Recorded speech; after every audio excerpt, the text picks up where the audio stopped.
What's up, guys? This is Save Night, and welcome back to Let's Play Home, third play, or third playthrough, or whatever you want to call it. Last episode I finished up the sewage facility, or the sewer plant, whatever you want to call it, and now I'm in the forest area, forest and campgrounds.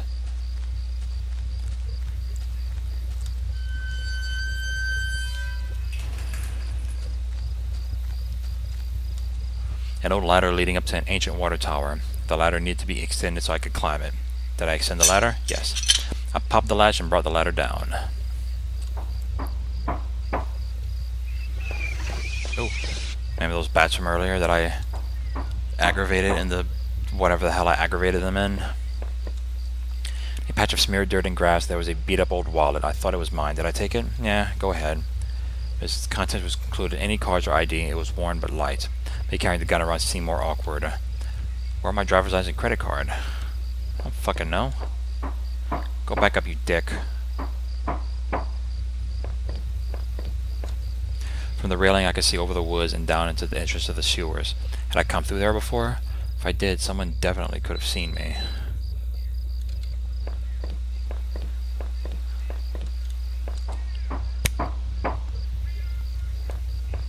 Go this way.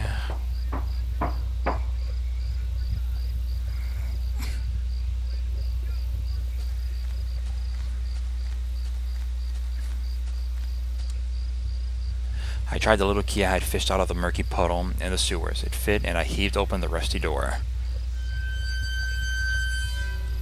The wind was picking up a bit. The night air had become strangely chilly. Nothing that way.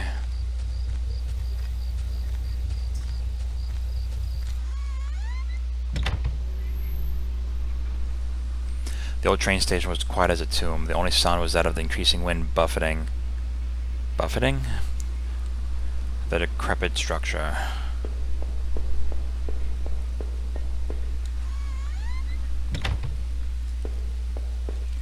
An old map encased in glass hung on the wall. It was train routes connected to that old station. As I looked at it, it seemed familiar. Of course, the map I'd found of those tunnels had similar locations marked. The notes I'd found on the other man's bookshelf. His notes mentioned the water tower and even this train yard. What was he doing coming back here? I fucking know, you have to ask him. Well, he's kind of dead, so you have to ask him with the Ouija board. Old train was ripped open and hanging from a shred of metal, as well as a broken fence with a dark-stained patch of cloth. Looked synthetic, like some kind of outerwear. Inside the train's shell, I could see a few faint impacts, like wounds. Could they have been bullet marks? Was somebody shot there? I was well worn, though I couldn't really make anything out. I realized I was touching the gun I'd found as I thought. Okay, that's kind of creepy.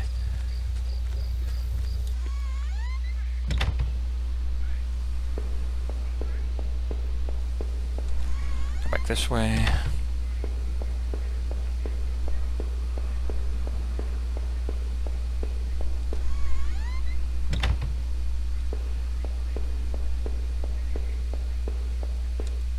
The ancient ticket booth was falling apart and covered in dust and grime. Stacks of paper lined the counter, faded remains of old schedules and reports. Among the papers were newer-looking sheets covered in scribbles and illegible notes. Come to think of it, the man in that house had kept similar scribbles hidden on his bookshelf. And he had notes on the water tower outside, too. Guess he could have been coming here, but why? What was he using the old station for? Can't be sure why the man had come to the station before, but it seemed obvious that he had.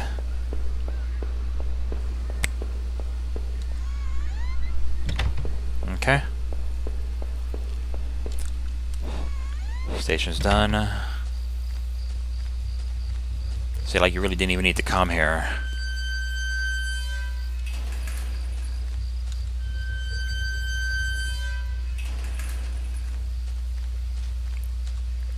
Must have been the entrance to the forest that was mentioned on that map I'd seen. Whoever's poking around those tunnels underneath that man's house had scribbled notes on this place, but I couldn't make them out. Here the sign pointed out various campsites and walking paths within the woods. Mentioned the river and maybe a washroom, but the rest was too faded to see clearly.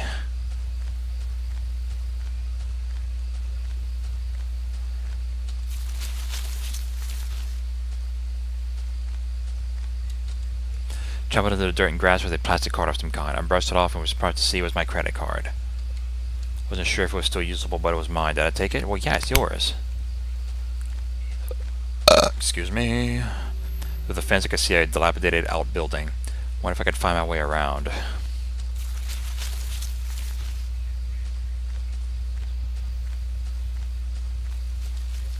A fire pit there is still a bit warm and a few embers still burning at the bottom.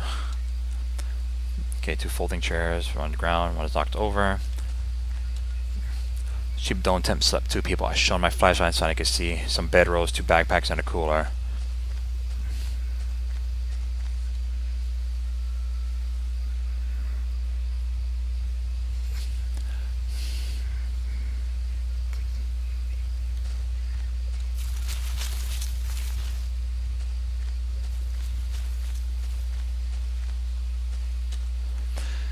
Personal effects shoved back into the rock. Wait, there's a notebook there too. Did I read it? Sure. So the cheap dollar store notebook was page after worn page of names and lists. None of it made much sense. The newest page contained several names. Heather, Olivia, Ashley, Cheryl, Iris, Daphne, Holly, Rose, and Rachel.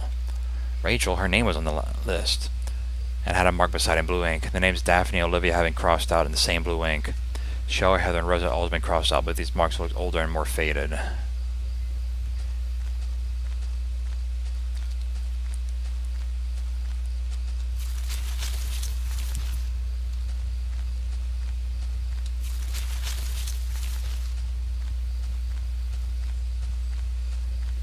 I don't really need to go there, because there's actually nothing in there that you really need. I mean, you don't have to have them. Nope. Go back. Nope, go back this way. Nope, god damn it. What was that way? Fuck. It's this one.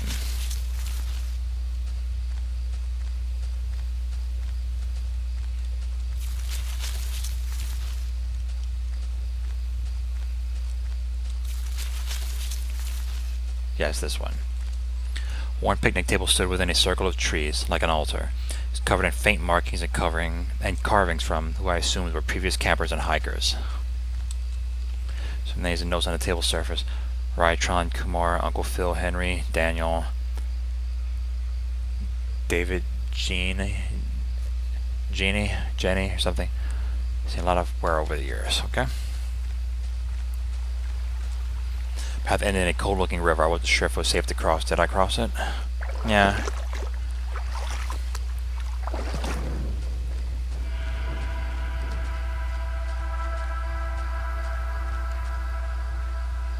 Two bodies, 2 young women, were half dug into a hasty, shallow grave between the trees.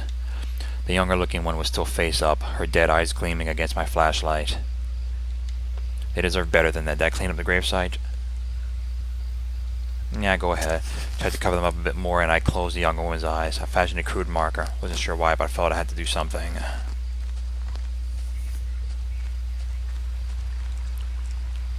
Yep. So you didn't even really have to come back to this area.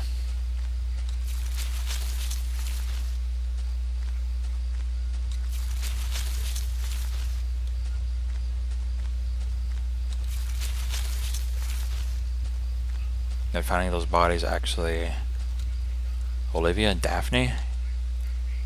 That was suffocating. The looks of it, the fire had been extinguished, just died out over time. Yeah, so that's kind of foreboding. That you find a notebook with names written in it, and the names Olivia and Daphne were just recently scratched out, and you find 2 dead women. Sign was the same as the first one I'd seen. This must have been the exit to the other side of the woods. I finally found the exit. Once I left, I knew I never wanted to return there. Yep, get the fuck out of here.